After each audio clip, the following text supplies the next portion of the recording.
Anubhav Garg, a management trainee at LawSeco, and I welcome you all in our today's session, understanding the practical legal intricacies while seeking VC funding for startups. And as a subject matter expert, we have Shriyani Datta ma'am with us.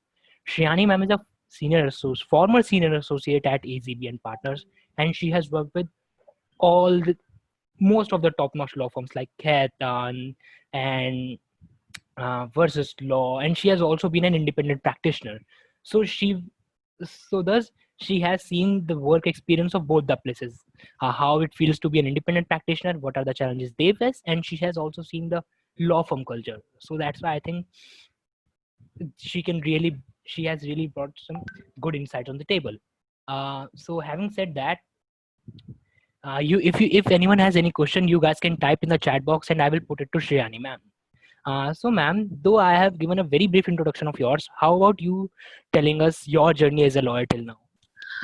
Okay, so the thing is, I started my career with a small law firm. It was a startup law firm. We mainly helped uh, tech companies and startup companies with their funding, SHAs, SPAs, compliances, etc. I was there for about a year, or little less than a year, and I moved to Khaitan. The kind of deals I did in Khaitan was very different. It was more of a strategic M&A team, which meant we worked with bigger industry stakeholders and not so much startups. So there, I was there for 2 years, and then I moved to AZB. I think my time in AZB was work-wise the best time that I spent as a lawyer in terms of the learning, in terms of the exposure I got in client handling, all of that. AZB really does carve a different niche for itself in the industry, and there's a reason why AZB is AZB. And I would, even though I'm not a part of it anymore, I recently moved on from AZB around December of 2019. But I would sing very high praises for it uh, for for the long time to come, because it's indeed, in terms of the quality of work and the exposure it gives to its associates, standard in itself. All right, all right. So, ma'am, let us straight away jump and address the elephant in the room. What is the Mhm. difference between private equity, venture capitalist, and angel funding? Okay, so I think mostly, in terms of the main difference that forms between these three is the stage at which a company is securing the funding. Basically, what you understand as seed capital is when the company is trying to take off initially, and it requires a small amount of funding, like sort of a bootstrap funding. It is what we understand as angel funding. Angel funding, the term angel means obviously that it's supposed to sort of give you the lifeline that you need at that point of time to get your company started and going. These are mostly like smaller amounts. Like it ranges between, I wouldn't like to keep a number down strictly, but it ranges between like 1 to 2 crores or even lesser sometimes. So these are essentially your angel funding. Venture capital funding is when a startup company is already crossed this bootstrap phase and it's ready to sort of grow and scale up. Is when venture capital funds come in to sort of give you that lifeline. And PE is generally when mature companies are taken over by private equity firms, and the private equity firms, they take the company over, change the management, change the financial model, make the company grow, and then they sell it off at a profit. So that's mainly your private equity players, which generally tends to deal with more mature companies and not exactly startups. So that's these basic differences between these three. I will delve into more about early stage funding and later stage funding and the differences in the documents when we come to how we are what sort of rights and obligations we are giving to an investor in an agreement. That will mainly deal with exactly what are the differences that you give in terms of the rights to the investors under a PE and a VC funding. but mainly it's got to do with the stage at which a company is acquiring funding. Asmam, I am clear with two things from this answer. That angel funding is in small end amount and is required when a company is at its nascent stages, when we call it a startup, right? And Correct. it is only for crucial expenses of the business, and it is preferred on the bootstrapping stage. Correct. Now the private equity is for more matured company. Now they have to expand, or they have big businesses to take care of. They have more capital expenditure.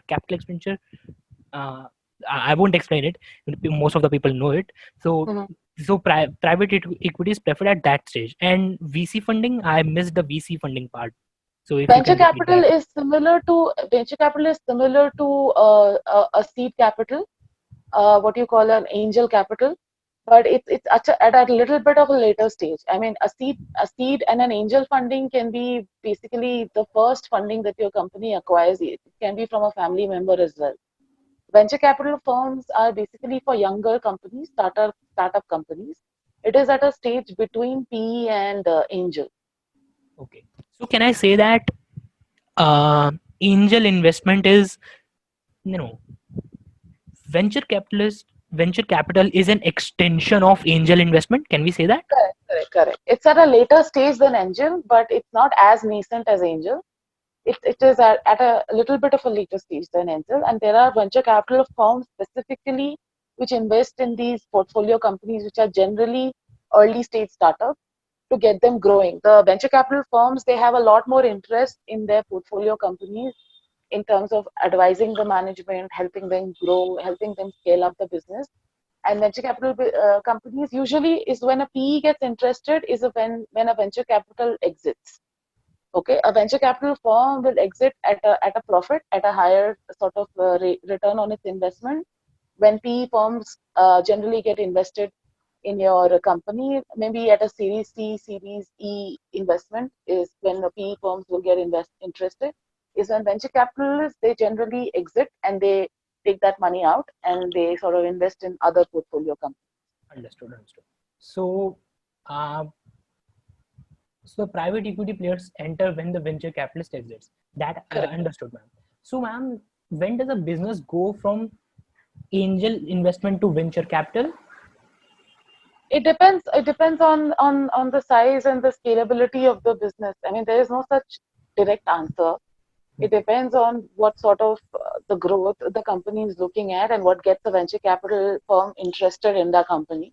If the company has potential to scale up, like if for example, a VC firm is coming and investing in your company for a stake of 2 to 3%, and they see that they can get an ROI, return on its investment on such company in the next 4 to 5 years at a scale that the company is capable to grow at that scale, and the financial model of that company, the business plan of that company gives sufficient numbers to see that okay, we can help this company scale up in the next 4 to 5 years and get our investment, get our return on its investment. Usually it's 2x or 3x the amount they have invested.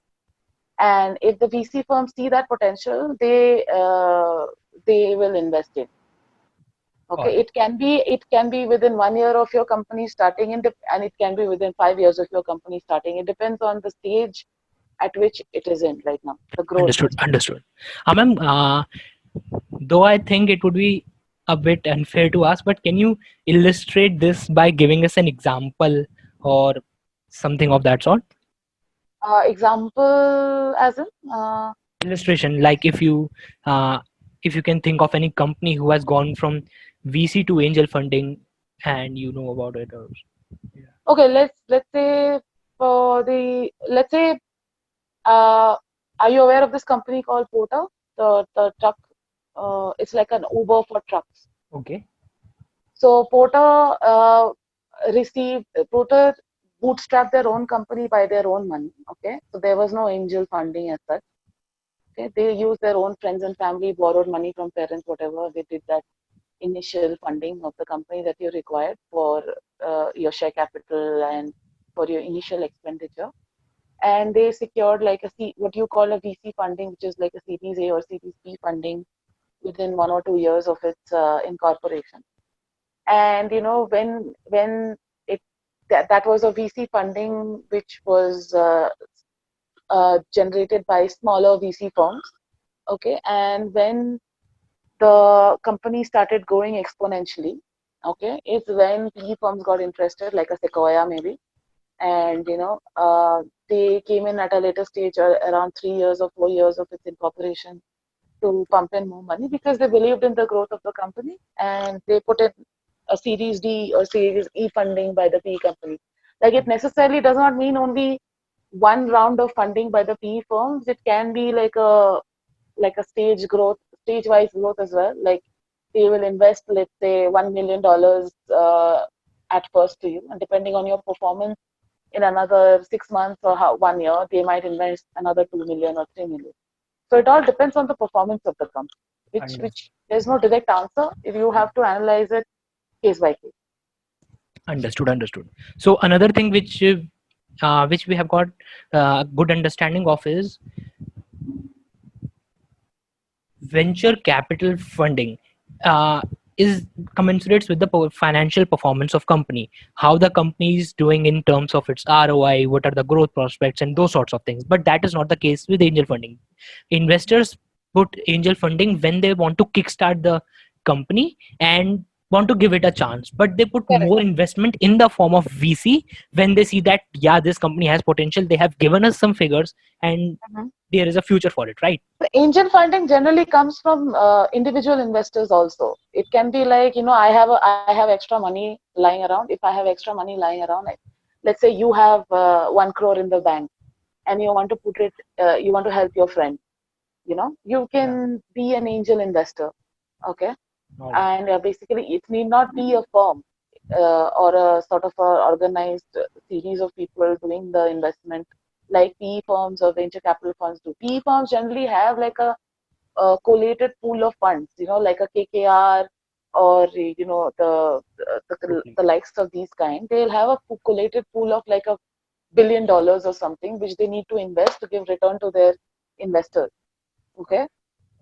Angel funding is more of an individual proprietorship funding. Like, it can be like an individual who has excess money and want to sort of grow that money, except putting it in the market or putting it in the bank. They want to sort of maybe help out a friend or help out some new company which has the potential for growth. That can be angel funding. Venture capital and PE is more of directing investors' money, which are done by firms, of directing investors' money, which are pulled into a fund, into portfolio companies to generate a certain amount of returns. It's a much more organized and collective effort. All right. That's the main difference from angel funding. Understood. Yeah, it also makes sense because if you are analyzing a company, and if you are ascertaining its financial position and the future prospects of growth, then it requires some organized efforts, and it do require a team in place, which is only possible by a And firm it or a basically, structure. venture capital and PE firms, they handle other people's money. Precisely. Okay, it's not their own money. Understood. They pool together a fund, which there are like maybe a lot of investors involved, money coming in from abroad, money coming in from overseas, money coming in from India. They pool that money into a fund, and that fund usually invests in these portfolio companies. All right. वैसे this answer also raised some other questions in my head, but let Mhm. us first stick to the decided questionnaire so that we can progress in the webinar step by step. So I'm now coming to the legal part. What are the legal compliances required before approaching investors for VC funding? Yeah, so the thing is, generally, what goes wrong in young companies, and that we have generally seen while we are doing due diligence for, let's say, a startup companies. I'm not talking about the Tatas or the Reliance or the established MNC, because they generally have an internal legal compliance team in place. Okay. So what generally goes on with early age startups is their initial legal compliances are in a mess, which sometimes give a lot of leverage to an incoming investor to ask for a lot of things, because they can arm twist that certain founder or the company, saying that, okay, your XYZ compliances are not in place. We have to invest a lot of money to correct this. Okay. And this generally goes in as basic as how the share capital is structured, how the sometimes what your early age companies these days do is they have a structure which comes in from Singapore or Mauritius because of tax reasons. Okay, and let's say they have a holding company in Singapore. The founders they incorporate a small holding company in Singapore. It's easy to incorporate in Singapore. It's easy to do business in Singapore. There are various tax cuts you get in Singapore. So a lot of companies they have a holding company in Singapore and then they create a subsidiary in India and that's how they operate in India. But what sometimes goes wrong in the process is you don't look at RBI compliances, for example. Uh, and what happens, I have seen founders when we are doing diligences on startups, I have seen founders who have paid money to the Singapore incorporating entity through their credit card. Okay, and sometimes what happens is when you set up these kind of channels, it does not go in compliance with the requirements that RBI has put in place for you incorporating a subsidiary in India, a wholly owned subsidiary. It does not comply with the FDI requirements. Okay. Then, for example, having your IP regulations in place. Okay, like if you have a proprietary trademark or a proprietary source code, it's better to get them registered from day one onwards. It's better to choose company names or company brands which are not generic in nature. All of these things they save you a lot of headache in the future when your brand grows exponentially, and there are like more chances of other brands copying them, passing off. All these things sort of affect your valuation in the future. So the amount of litigation that might be against you. Okay, the consumer litigation also is a factor. If you are, let's say, in the business of food, okay, which is heavily regulatory and has a lot of consumer facing aspects to it. All of then it's better to set up all those. Just consult a lawyer. If you're a young company, consult a local lawyer and sort of have these compliances set up. Your especially your HR compliances as well. Have them set up. Set up your regulatory funds that is required to set up. The employee and benefit funds that you're required to set up. If you are paying your employees more than a certain amount of money, if you're appointing employees above a certain threshold, uh, these are all compliances that you're required to make from day one, and it makes the due diligence process a lot easier later on, maybe 2 3 years down the line, because at that point of time you don't have to run around like an headless chicken, looking for information to give to the investors, putting compliances in place to give to the investors. There are certain things like if you have like a bunch of 4 5 founders in place, have a founder agreement in place, think about what is the equity structure going to be like. All these things are important to be done from day one itself rather than waiting for a later date to get these compliances in place. Understood. Understood, ma'am. So, ma'am, Yeah. if I have to summarize it, in the beginning, startups compliances are missed because they don't have usually the legal knowledge Correct, of to course. put it in place, है ना? Yeah. This gives leverage to the incoming investors. As they say, they have to invest a lot of money to get their get the company, they get the startups in which they are investing to get all those compliances in place. Correct. Second one was IP regulations, getting registered company's name, company's brand, the trademark they will be using, and everything. Hmm. Third one will be the HR compliances. You will be hiring employees, so of course that needs to be fixed. And the Correct. fourth one will be regulatory fund compliances. Am I missing something here? No, you're not missing something here. It's just important to have these, like for example, this is again it's difficult to give you a blanket answer, but it will again depend on what the company, the sector it operates in, and it's important to get a certain compliances right from day one. Like for example, as I gave the examples, the IP right. If the company deals with something which requires compliances under, let's say, environmental laws, okay, or under food compliance laws, then it's important to get those compliances, the licenses that you need, the permits that you need. It's important to have that ready from day one, is because one, the fines are huge in environmental non-compliances, because you can't put a number necessarily to that fine, and sometimes there are criminal liability that comes in also. Okay, So it's better to consult a lawyer and spend that money at the forefront. Although sometimes through startups that seems like a lot of money that you don't want to expend at that point of time, just paying to a lawyer. But it's important to incur that cost at that point of time to save a lot of money in the future. Understood. Understood. All right. So, ma'am, so Abhishek has, sorry, let us first take the question of Pranav Juneja. Sure. Generally, angel investors and venture capitalists invest in debentures or equity or based on the circumstances. So debentures is a debt, okay, and angel investors can, it depends on the risk exposure that they want to take and the risk exposure that you want to give out in your company. For younger companies, they prefer not to take a lot of debt from investors. Again, the reason being that you can always go to a bank and ask for a loan. You can always ask for a business loan or a commercial loan and get that uh, amount that you require. So you don't necessarily need to go to an investor and give them a series of rights to have them have debt in your company. Coming to equity, what generally happens for early stage investment is investors prefer to invest in preference shares or convertible instruments. Is because at that point of time it's very difficult to ascertain what is the exact equity percentage that you're going to give to this investor at an early stage startup. Okay. So at that point of time, depending on the valuation of the company, the conversions can go up and down. And generally, early stage investors like VC or angels, they prefer to invest in preference shares or convertibles. That being said, at the same time, if it's an overseas investor, there are certain compliances that needs to be kept in check because of RBI compliances that your incoming investment, the conversion, it cannot be less.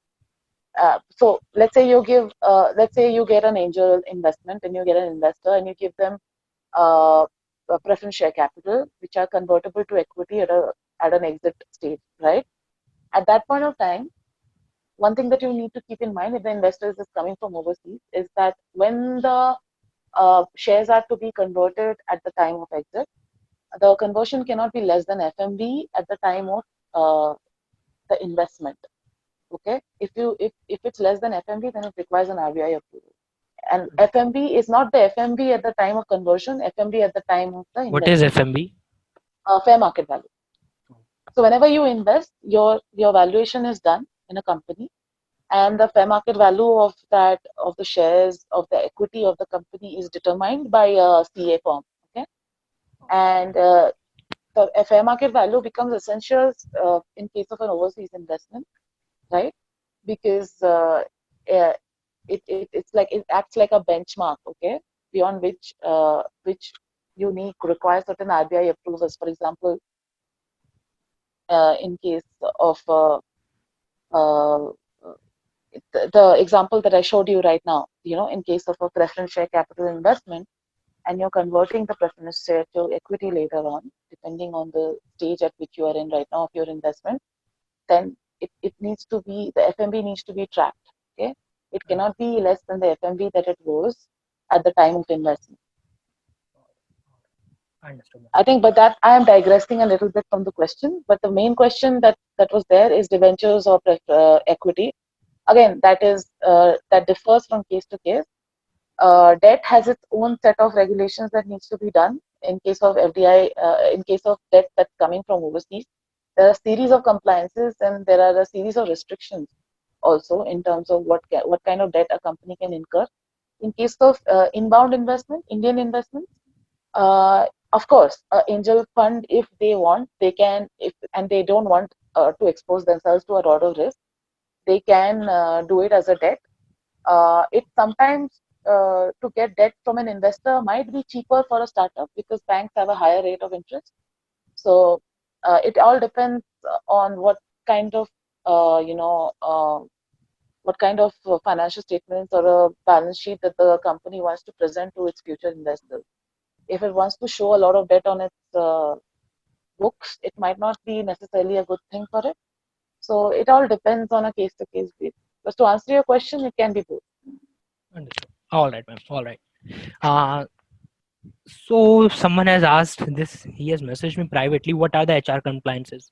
So HR compliances can be posh if you have posh infrastructure at place, if you have proper A working lot of things. environment, It's a labor posh, law compliance, है ना? exactly. It's Industrial Disputes Act, it's posh, it's Workplace. your employment benefits like your provident fund, so it's a series of things that you need to look at in a company, and it depends on the employment structure also. And sometimes there are consultants.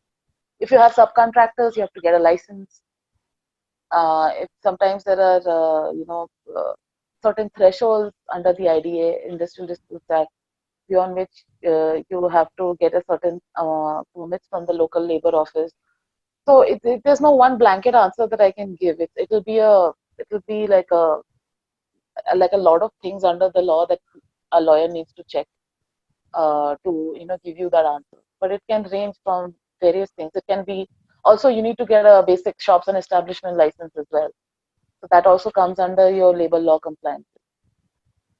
Understood. All right. All right. So moving to the next question, what is the legal due diligence process and how one navigates the same? Hmm.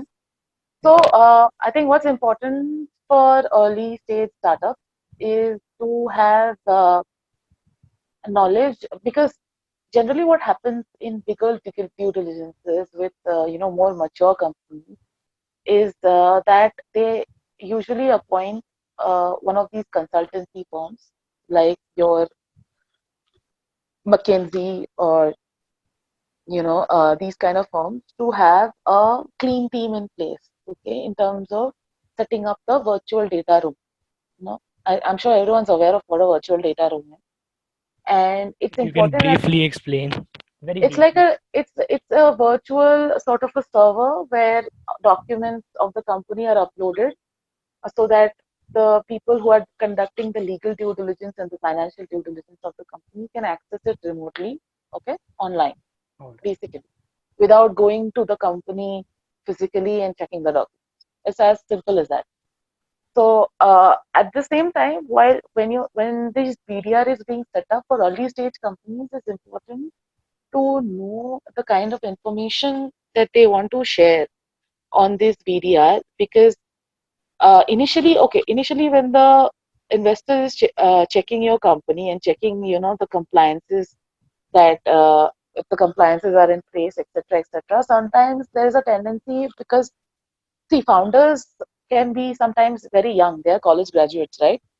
uh, there's a tendency to overshare. Okay, in terms of VC investments, also there's a tendency to overshare, which sometimes can be risky for your company, because you don't want to give out sensitive information, right? Because this is just a phase at this point of time where the incumbent investors is just looking at your company to see whether it's an investment that they can make profit out of, right? So it's important at this stage to have signed necessary non-disclosure agreements and confidentiality agreements with all the people who are working on the diligence, and whether it's a law firm, whether it's an independent consultant, whether it's the incoming investor, it's better to sign an NDA with them. At the same time, you must have a separate team in your organization who will go through these. Let's say you're going to share customer contracts, okay? So have a team set up internally to redact certain numbers from those customer contracts, because you don't want to give out uh, the legal due diligence team will only check if the customer contracts are have sufficient protections and rights in place. But you don't, at the same time, you don't want to give out like how much the contract is for. Okay, what is the amounts in the contract? There is a necessary to have a team in place to redact this information. Okay, so redact it and then upload it to the VDR. If you don't, because early stage startups who are getting VC investment generally don't appoint like a McKinsey to go through these clean team process, right? They don't have so much money to sort of expend on these kind of expenditure. So it's better to internally have a team do that work. You don't want to give out confidential customer information. You don't want to give out salary information of your management, right? Necessarily. You don't want to give out like pricing data, bids, negotiation data, wage and salary information, customer strategy, okay, financial models. These things you have to team check that whatever you're disclosing to the as a part of the due diligence process, you want to redact certain information which can be price sensitive and which can be detrimental to you from a competition perspective.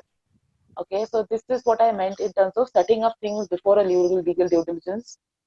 At the same time, it's better to appoint internally for founders and for companies. So it's better to have also one more thing while you're conducting a due diligence, while the investor is conducting a due diligence, you will get bombarded with checklists, okay, from the financial due diligence guys, from the legal due diligence guys. You'll get bombarded with checklists on the different questions. It's better to have one or two points of contact to handle this process as well. It's the same people who are going to handle this process, because at the same time, if there is a confusion from within different departments, it infuriates the lawyers who are conducting the due diligence and infuriates the investors sometimes who are conducting the due diligence, and you don't want it to go to that uncomfortable space. So have one or two similar points of contact who can answer questions effectively, who can give the information effectively. And it's always important, as I was saying from day one, to maintain a cohesive list of the data that you have. Like if you have multiple customer contracts as a company, uh, it's important to document them, save them, organize them from day one, so that when there is a due diligence that's been done on your company, all the information is under one place. You don't have to run around everywhere, because again, it's something that takes time away from running your company, and you don't want to do that. Okay, so if the data is organized from day one, it will save you a lot of time and effort going forward. All right, ma'am. Understood. Asman, can you just summarize this answer in 4 5 pointers? What were the legal due diligences and how you navigate them? Just summarizing Yeah, it. so legal due diligence is basically have a clean team and process, and by clean team I mean one or two points of contact who can redact the customer sensitive data, okay, and competitive data. Having Have these point of contact fill up the go through the legal or the financial checklist that come to your company. If you have a CFO, make the CFO in charge of the financial due diligence process. If you have the CEO and the legal compliance team to basically take care of the legal due diligence process. Uh, Whatever legal documents that you have, let's say your trademark details, your permits and consents, your employment data, should all be organized under one sort of folder, so that from day one, so that you don't have to sort of keep running around to waste time and effort later on. So it's important to have people in your organizations to be in charge of these regulations, and keep the data under one cohesive place, so that when the due diligence is being conducted on your company, you can give the answers effectively and quickly. And this saves a lot of headache in terms of the lawyers who are conducting due diligence on the company, and the investors are also happy with you, because you are running a organized and clean company, and they'll be more than happy to come into. all right, all right. So having a team at place which can redact the sensitive customer data and all the other important information of management like the salaries and the perks. And second one, making a CFO the part of legal due diligence and finance and having people on board who can keep this thing up to date, I would say, and keep this thing more structurized so that Exactly. whenever you face a scrutiny, the things go smoothly. Exactly. I mean, it's important from day one onwards to hire, let's say, at least a labor compliance lawyer. You know, you don't need to have a lawyer on your own books in the company, but you can go to your local lawyer, local labor compliance lawyer, and say that, look, I have this company, I have so many employees, I have these customer contracts. Tell me the permits and consents I need to get at this stage right now. Okay, and that lawyer would help you do that. Okay, so you get those checks in process. Go to a trademark, go to an IP lawyer, file your registrations for trademark. If you have like a sensitive proprietary, let's say, code, right? Like a source code of sorts.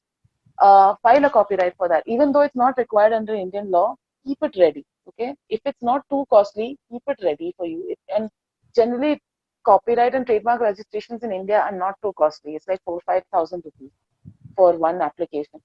So if you keep these things ready from day one, it gives a lot of confidence to investors, especially investors like who are coming in, who has their funds abroad.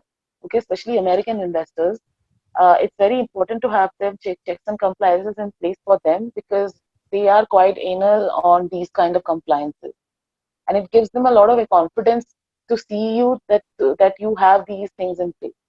Okay, and so have one point of contact for everything, for your financial diligence, for your HR diligence, for your IP diligence, for your permits and consents. It's good to have these data collated under one head, and organized. Precisely. Understood. Understood. Oh, all right. Asman, Hitesh Agarwal has asked a very valid question. Mm-hmm. What is the meaning of series of funding? Like we generally hear Series A funding, Series B funding, and those sorts of things. Mm-hmm. This is the question. What is the meaning of series of funding? Series is generally a stage. Like Series A is the first funding that a company gets. Okay, the first investment that it has gotten. So that's a Series A. Series B is the second. Series C is the third. Like it's just a sequence of the funding.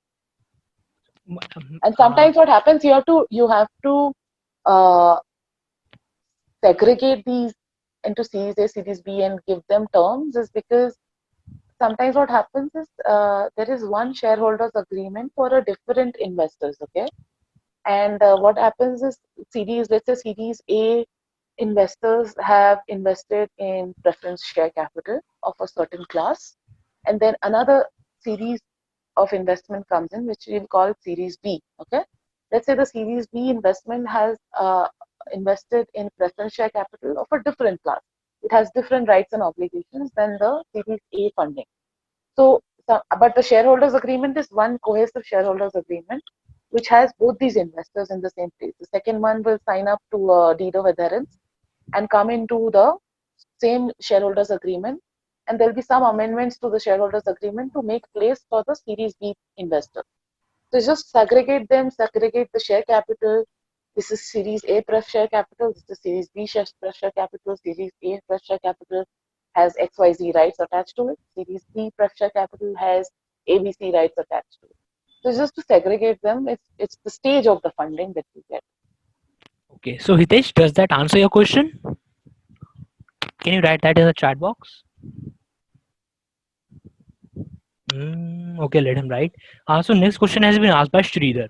Uh, what is your suggestion for young professionals to register a legal firm startup? The first question is to register.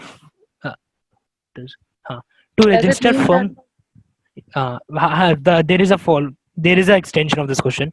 To register firm in under Indian Partnership 1932 is good idea, or LLP new startup is good? What is the tax provision for startups? If you can elaborate that on briefly, it would be really great, ma'am. for a legal startup? Yeah, for a legal firm startup.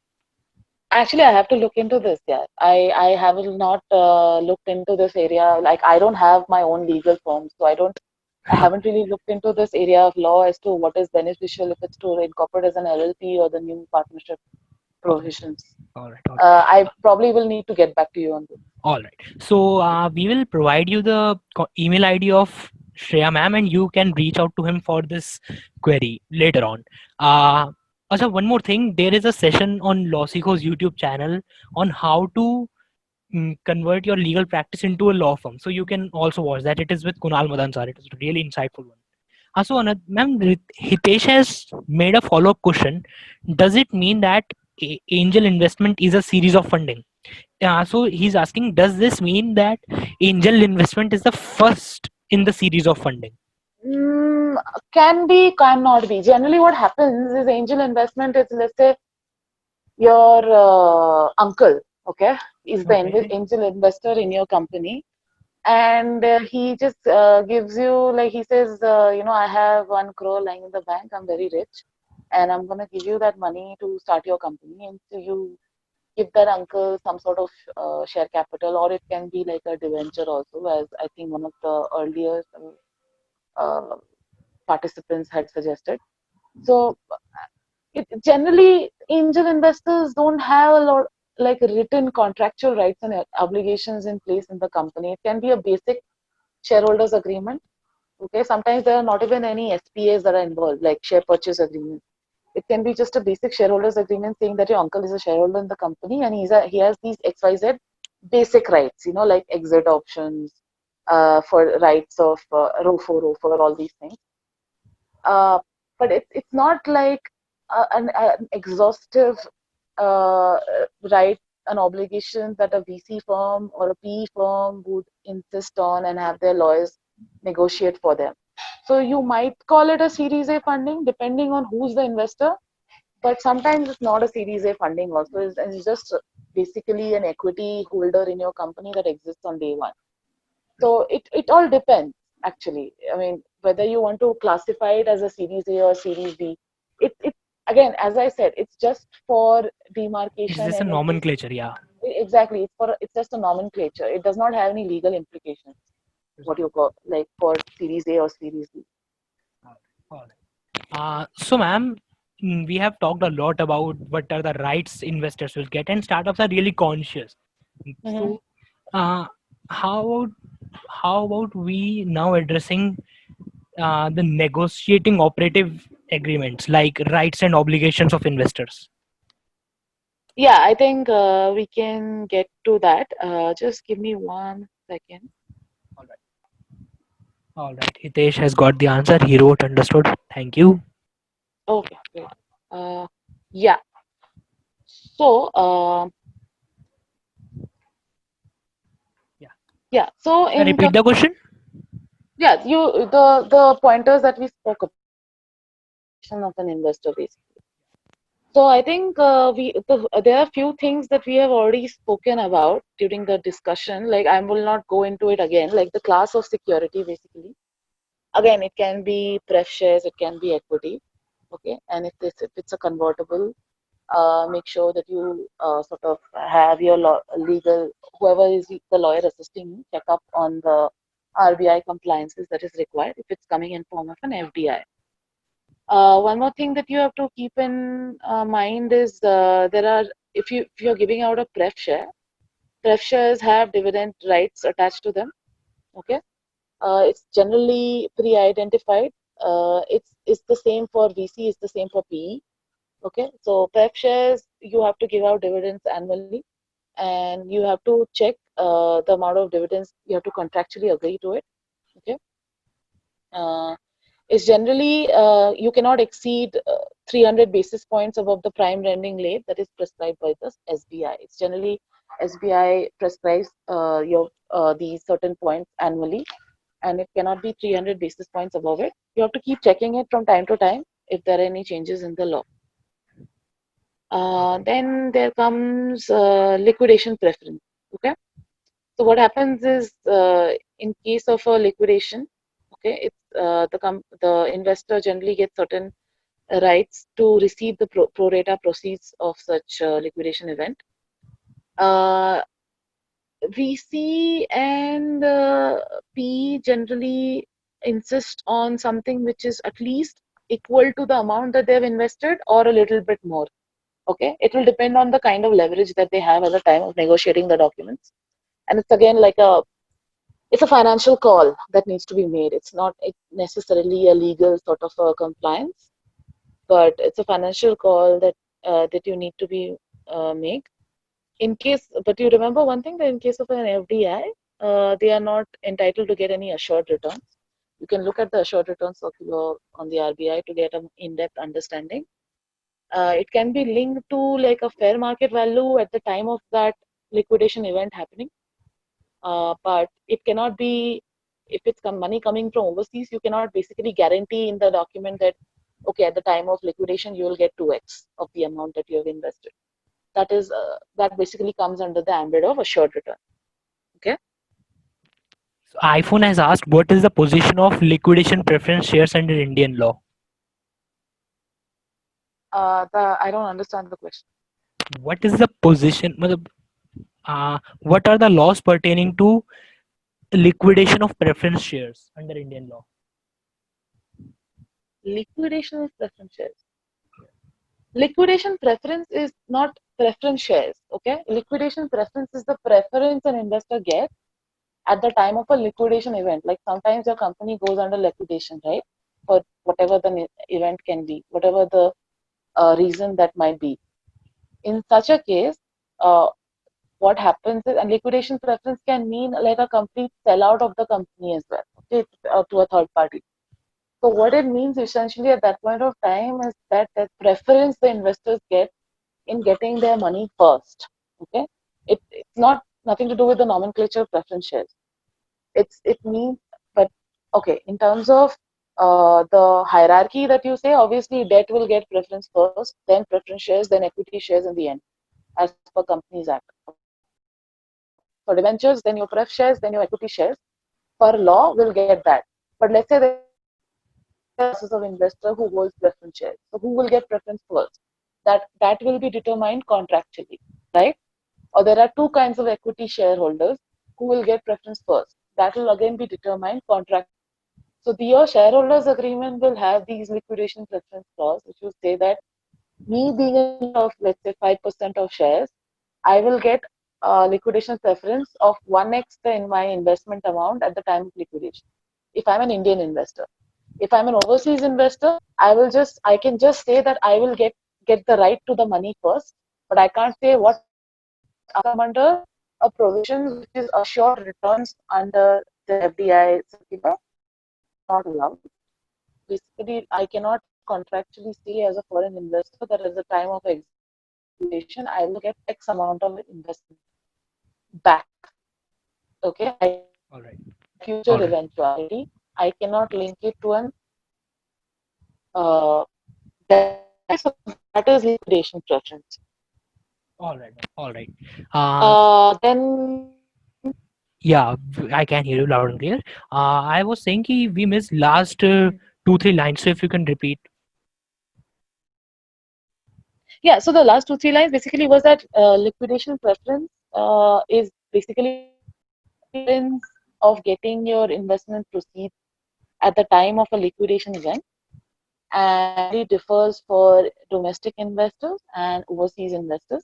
In case of overseas investors, one specific restriction is that you cannot give an assured return, and you need to check for these FDI compliances when you're drafting the agreement. Basically, that's all. All right. All right. So Pulkit sir has asked a really valid question. Uh-huh. How should a startup and its minority shareholders deal with an investor who is a majority shareholder, also holder of financial signings, but is now being detrimental to the startup? So if Holder of some, financial signing as a uh, sir, further explanation. I'm unmuting you. You can ask yeah, directly you to can unmute him, please. Yeah, maybe he can. All right. yes. Hi. So, first of all, great session till now. I think it's very informative for everybody. And just my question pertains to if the majority shareholder who has come at the seed at the angel level, Mm-hmm. generally what happens is they also become the financial authority or the signing authority of bank accounts. Ah, okay, okay. Yes. Yeah, and so when you're trying to move into pre-series or bridge funding or Series A, Mm-hmm. that's when a lot of things that might not be happening. I mean, is happening. Mm-hmm. So when coming to that question, for Mm-hmm. everybody to know, so that they are well aware of how you have told them to structure, due diligence from day one, and have their data ready. I think you've been bang on with that, so Mm-hmm. I won't change anything what you said, but please address this. Yeah, so in terms of, okay, majority shareholder, by majority you mean majority equity shareholder? Yeah, yeah, that's what I meant. Yeah, so I think, yeah, it's imperative at your angel stage is not to give majority equity to any single investor. I mean, this is not a legal advice. This is the general advice also. Is that the reason I was saying is it's better at that stage is for investments to happen as convertible. Okay, because which can go up and down depending on the valuation of the company at a later stage, is when the new investors are coming in. So if the new investors are coming in at a higher valuation, then obviously your angel investors gets diluted down, right? and that will be helpful for giving your new investors all the rights as a part of the post-closing requirement. Because at that stage of time, what you can tell the majority investor is either you invest the same amount to retain your share capital, like let's say they hold like 51%. So if either you invest the same amount that the incumbent investors is to retain the same majority shareholding, or you get diluted down to whatever your shareholding is, depending on the amount of money you have invested at an early stage, based on the current valuation, right? So this will help you get that initial investor out, and give your incumbent investors is like, look, that if you're investing at this XYZ valuation, then my investor will get diluted down to, let's say, 1% or 2%, and therefore they will cease to have these in the company. And at the same time, if you're giving that amount of equity to some, make sure you have dilution clauses, like make sure you don't give them sort of rights such as right to invest in the well, don't give them anti-dilution rights, and don't give them further rights to invest in the company at the existing pre-money valuation, right? So all these things need to be in place, and it's better to give them investments in terms of convertibles than equity, I would say, because equity with itself gives a lot of rights under the Companies Act. So it's better not to have equity, but maybe preference share capital. To answer your question? Pulkit sir, can you please type in the chat box whether that answers your question or not? Okay, let him write. All right. So I think we can move to the next question, and which is the last one from my side. What is the navigate? How one navigates the closing process for investment? So I think I was still on that rights and obligation point, and I was just like Wait, please. a Pulkit couple sir of has more. a follow-up question. He asked me to unmute him. Yeah, please. Yeah. Happy to. Right. So I just wanted to add, and I would like to second Ms. Datta on this, that everybody should understand this. And as a startup consultant, I've seen numerous times this is the folly and this is the mistake a lot of youngsters or young startups make.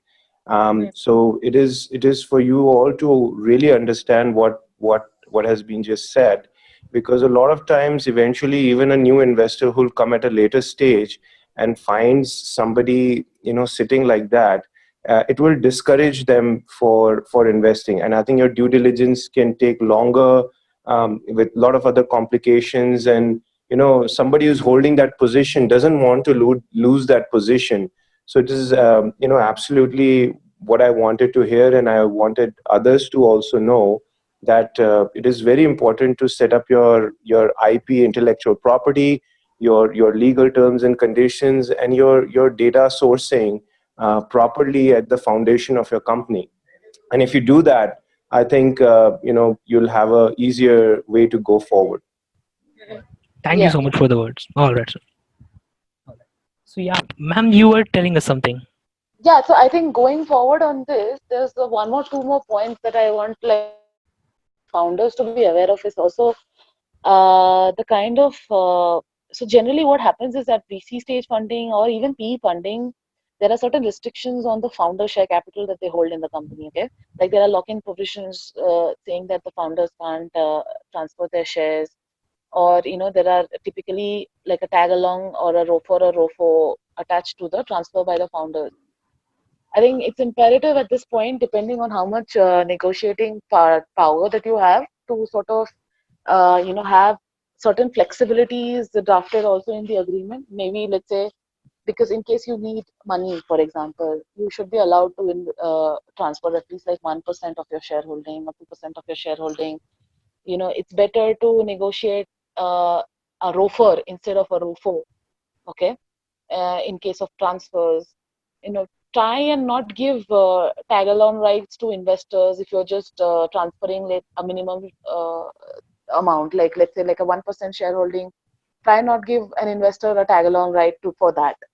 So these are things that you should keep working with your lawyer to sort of have in place, even for VC or early stage investments, if you are going into a proper documentation, then not have these restrictions in place.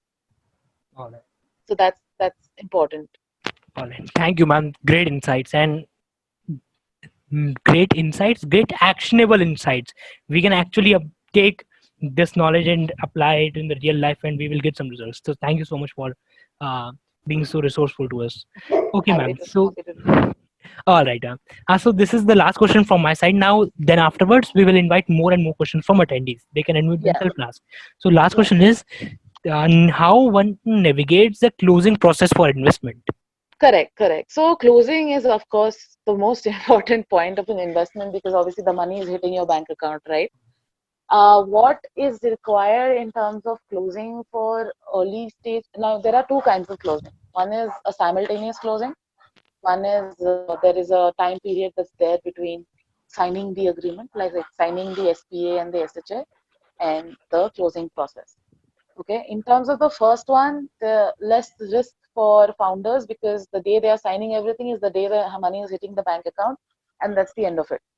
Okay, but in case of a deferred closing, okay, a couple of things to be kept in mind in terms of the kind of things you sign up for in the agreement, which are the most imperative ones being the standstill clauses. And by standstill clauses, I mean the things the company is allowed to do between signing and closing date, and the conditions precedent to the closing is the conditions you need to sort of fulfill before the closing happens successfully. Now, generally CPs come out of your legal and financial due diligence process. And if hopefully if everything goes right, if there are no such impossible red flags that is to be done, like getting some sort of a new license or a permit, then it's a fairly easy process, and you can get those CPs fulfilled as and when required. In one thing to remember in terms of standstills is not to have something too restrictive in the standstill so that your company cannot operate the way that it was operating prior to the money hitting your bank account. Okay, because generally the investors will ask for things like you cannot incur more debt. Okay, you cannot sign. You cannot basically your customer contracts cannot be terminated that they have looked at. You cannot terminate a certain employees in the management. So for founders, one thing to keep in mind is always to have thresholds for this. And to keep a functional thresholds for this is basically, let's say, maybe a cap of 1 lakh or 2 lakh beyond Yeah. which they can take a new loan, but not to have like an unrealistic cap, like a complete ban on doing certain things in terms of standstill provisions. Uh, Again, CPs, I don't need to go in further because I think CPs are generally, it differs from transaction to transaction and depends on what comes up in the due diligence process. Right? So there's no such one, this thing. One compliance wise, I think that the most headache goes in terms of the lawyers who are helping is and the interface between the lawyers and the founders is getting the compliances ready for the day of the closing. Okay, I think that there's a lot of back and forth, and it's best to avoid confusion on the day of closing on that. So by that I mean, getting your working with your company secretary and getting the resolutions, something as basic as the resolutions in place that you need to do on the day of closing, like the resolutions for taking on record the share transfers. If you have incoming and outgoing directors, then you should get the resignation letters in place, the new appointment letters in place. Okay, if there is a foreign investment happening, and if there, let's say, a share transfer or a share issuance to a foreign investor, get the STGPR and the STPRS documents ready, like completely ready. All you need to do is just file it to the AD bank on the day of the closing. And also prior to the closing, make sure that you constantly liaise with your AD bank, because one of the biggest headaches that we have faced on a day of the closing is different AD banks have different compliances that they internally require. Okay, like some letter from the company saying that XYZ, or some other sort of an undertaking that they need as a part of the internal compliance process. it's necessarily not there in the RBI circular and what you require as a part of the SCTRS and SCGPR documentation, but it's sometimes which is there internally for the bank. So best to liaise with the AD bank, keep these channels in place. If the money is coming through banking channels, it's best to liaise with the bank day or 2, 3 days prior to the closing happening and get all these documentations in place, so that all you need to do on the day of the closing is just put the date and sign it. Okay. Another important thing is release of debt. Okay, sometimes what happens is the debt is released from the purchase consideration on the day of the closing. Okay, and most banks, they will give you a conditional sort of a release saying that provided that we get the money on the day of the closing, you don't have any further lien on your XYZ property, or if it's the shares, then it's shares, or if it's some sort of other form of property, then it's property. Again, different banks have different formats in which they give this undertaking, and sometimes the investors will really insist on a particular language, okay, in the release of guarantee or the release of charges documentation. So it's best to get that process also started at least 2 weeks in advance, because there's a lot of back and forth on the language between lawyers of both teams, because apparently that's all we do. And so it's best to get that process started because it's time consuming. Okay. Yeah. So third party consents, being banks and any other consensual process, your FDI filing and your corporate secretarial resolutions is something that you require imperatively on the day of closing. So get that in place. If you require, again, one more thing that's important is getting your stamp papers. If your transaction involves a transaction which is multi-jurisdictional, which is less, there are less chances in case of a startup, but then you never know. If it's multi-jurisdictional, then you need to procure different stamp papers from different places. So again, have that ready for the day of closing at least 2, 3 days in advance, so that on the day of closing, all you need to do is just sign the documents, get the money, hit your bank account, and open a bottle of champagne, and that's all. You don't need to do All right. anything else on the day of closing to avoid that headache. All right. All right. Great answer, ma'am. Great answer. Lengthy yet very articulated and very precise. All right, ma'am. Thank you so much. With this, I'm done with my set of questions. Now, I have enabled the option you guys can unmute yourself and ask your questions directly to the ma'am. All right. Anyone has any question, please unmute yourself and ask your questions directly to the ma'am. Oh, anyone? I have Yeah, a Pulkit. quick question to ask.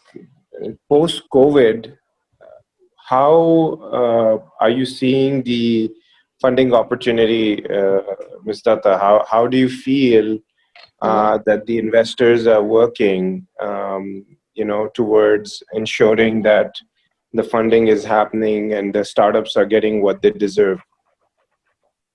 I think COVID is actually, if you ask me, it's my personal opinion, is that it's actually a good thing for investors right now, because there are a lot more distressed companies in process, especially with PE firms. It's a good opportunity to acquire distressed companies at a lower valuation and make them scale and grow eventually, and get an increased ROI at the end of 4 or 5 years, whatever it is, because this pandemic eventually will get sort of controlled, or we will adapt to different sort of way of doing business in the next 2, 3 years.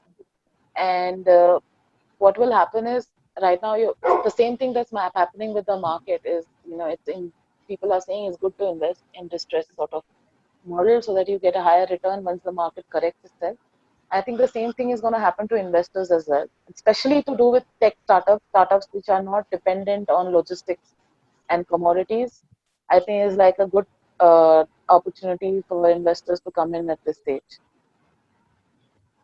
Great. I mean, just to add to that, because I stand as a bridge between the two, and I'm sure you are also on that front, where you are looking at a startup and you're looking at your pool of investors and HNIs that come to you. I'm finding like a growing trend where, because of this sentiment, some of them who were planning to, who had committed to fund a startup, have sort of backed off and is watching as a bystander company bleed or starve to death. I mean, go completely zero.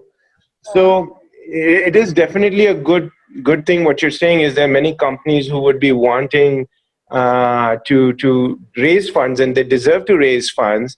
But I think there is a negative trend that is pushing somewhat investors to wait it out till the stocks drop any further of the startup. And as a startup evangelist, as a person who truly believes that it's a partnership, it's a win-win situation. I don't know whether that's a good thing. How do you how to keep the startups motivated? Do you have any take on that? What they should do I from think their what front? startups, need to focus on is adapting to newer forms of functionalities. It's sometimes we are so rigid on a certain things in terms of what we understand as organizational structures and the established system of doing businesses, and it's best to not get stuck in that mind frame and just be open to sort of innovate and move forward with what the situation calls for at that point of time. Again, if you are a startup who is negatively affected by the pandemic, I don't think it's a time to sort of panic right now, but just as it's a matter of working with other stakeholders in the industry to understand the ways that you can innovate your business to adapt to this situation rather than fight it. And that obviously at the end of the day will give you returns if you require. Exactly. Even I was talking to Sandeep Coach. I was not talking to. I read it on his LinkedIn. He said that this is a transformation phase, and 2020 may be the worst year, but 2021 can be the best year for startups. Right, ma'am? Yeah, it could be. I mean, but also it depends on the kind of things you do. For example, a friend of mine used to run a startup which is based on corporate events which are geared at traveling. So for him this is not a good time, right? Because the travel industry and the hospitality industry is affected horribly right now. But at the same time, he's innovating to newer forms of business. He's doing more online sessions. He's doing more, things which does not require physical travel. So it's just he's changing his business model. So if you have the power to adapt, I think you will go through this. If not, then you just need to sort of take it in your stride and move forward with something else. Yeah. It's life, All right. I guess. I just want to add to that is that certainly it's time to pivot or kind of hold your fort. And the funds are required at this point for many of them to even pivot, which probably might not be possible. So, I always recommend bleed less, burn less, try and figure out how you can make your company go more towards that MVP, Yeah. where you're, managing your costs and Mm-hmm. able to survive this time, Mm-hmm. and one of my startups, as ma'am said, that some of the startups are badly hit, especially tours and travels. But some companies have gotten new lease of life. Like one of the startups that Yeah. I am working with or consulting is in Mm-hmm. healthcare, and Mm-hmm. they were struggling because there were a lot of elephants in the room.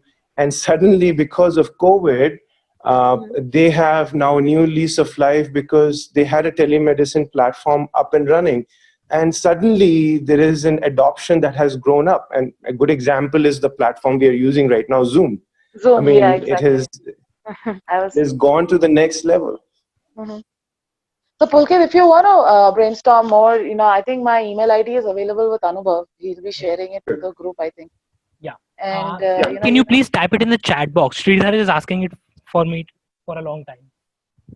sure. I've shared okay, my hold on. information as well, Ms. Datta, and I would definitely link up with you. I'll definitely I drop you a actually line. can't see it.